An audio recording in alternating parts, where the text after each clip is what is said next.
Hello guides, कैसे हैं।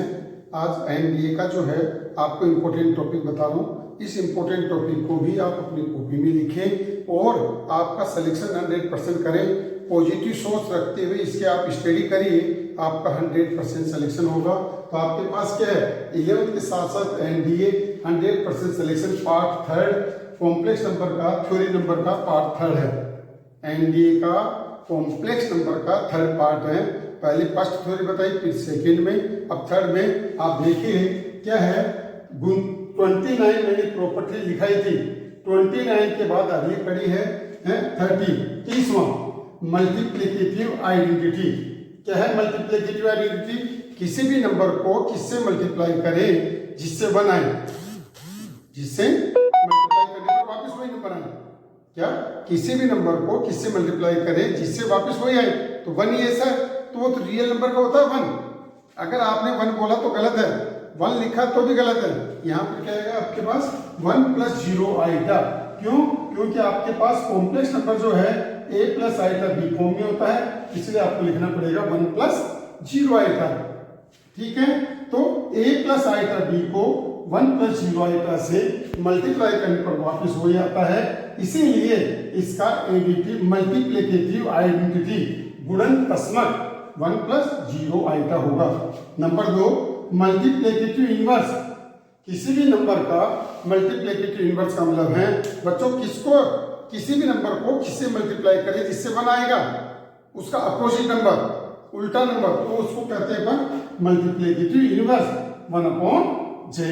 तो a + आइटा b को 1/a + आइटा b से मल्टीप्लाई करने पर, गुणा करने पर 1 + 0 आइटा आपके पास आएगा। जे एग्जाम्पल है, z = a + आइटा b। आपको z इनवर्स फाइंड आउट करना है तो 1/a + आइटा b रेशनलाइज कर दीजिए और इसको सोल्व कर लीजिए।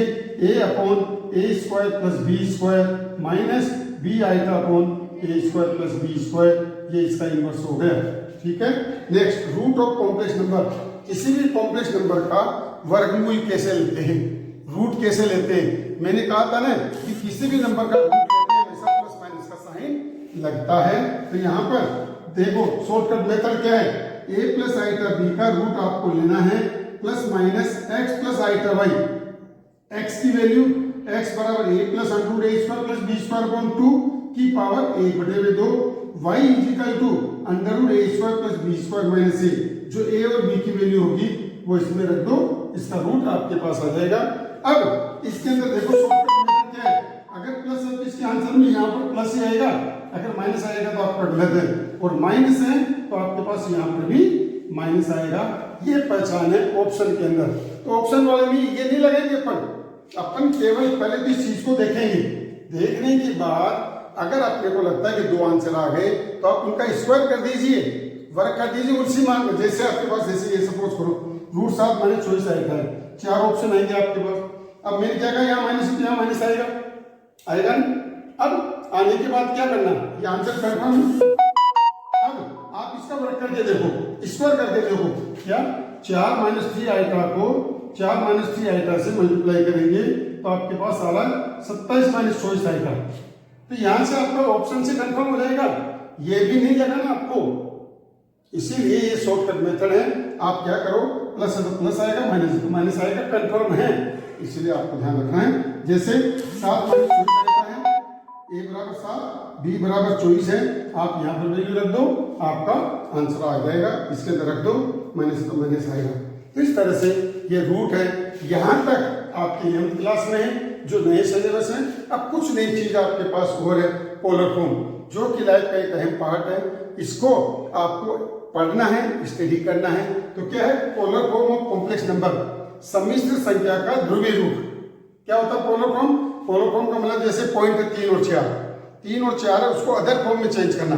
अदर फॉर्म का मतलब थीटा और आर में चेंज करना, आर और थीटा में चेंज करना ही पोलर फॉर्म है। उसको वापस सोल्व करेंगे तो वापस वही चीज आएगी। तो ये इंपॉर्टेंट टॉपिक है आपके लिए। क्या z = x + आइटा y। पहले तो आप इसका ऑर्डर पे लिखो, x बराबर क्या होगा, r cos थीटा, y बराबर क्या है, r sin थीटा। अब x और y की वैल्यू दी आ गई आपके पास, वे है r = √x² plus y², it means जिसको अपन ने मॉडुलस कहा था, मापांक कहा था। और tan थीटा बराबर मोड y/x होगा, नेगेटिव है तो पॉजिटिव देगा, तो थीटा बराबर क्या हो गया, ये आ गया। इसको अपन बोलते हैं आर्ग्यूमेंट और एम्पलीट्यूड, कोणांक, हिंदी में कोणांक बोलते हैं, एम्पलीट्यूड और आर्ग्यूमेंट इस नाम से इसको जानते हैं। अब ये ज्ञात करते समय, ये फाइंड करते समय अपने को 4 चीजों का ध्यान रखना पड़ेगा। कौन कौन सी का, अगर फर्स्ट क्वाड्रेंट में दोनों पॉजिटिव हैं तो थीटा होगा, सेकंड में है तो पाई माइनस थीटा होगा, थर्ड में है तो थीटा माइनस पाई या पाई प्लस थीटा। इतना शॉर्टकट मेथड है, कैसे अभी देखना, एग्जांपल बता रहा हूं आपको। और फोर्थ में माइनस थीटा, तो आपको इसका साइन देखना, चिन्ह देखना है कि कौन से क्वाड्रेंट में है, उसके अकॉर्डिंग आप एम्पलीट्यूड या आर्ग्यूमेंट निकाल सकते हैं। सबसे इजी मेथड है, इतना इजी जो आपको देखने को नहीं मिलेगा, इसीलिए सबसे इंपॉर्टेंट बात है। एग्जांपल देखिए, z बराबर 1 प्लस i था, दोनों पॉजिटिव है ना, फर्स्ट क्वाड्रेंट में है, फर्स्ट में π/4 आ गया, ठीक है। r बराबर 2, 1 का रूट 1, 1 का रूट, और थीटा बराबर π/4 हो गए। अब देखो -1 प्लस i था, -1 प्लस i था सेकंड में है, तो पहले तो आप इसको पॉजिटिव बना के सोचो और पाई में से उसको सेपरेट कर दो, वही आपका आर्गुमेंट हो गया।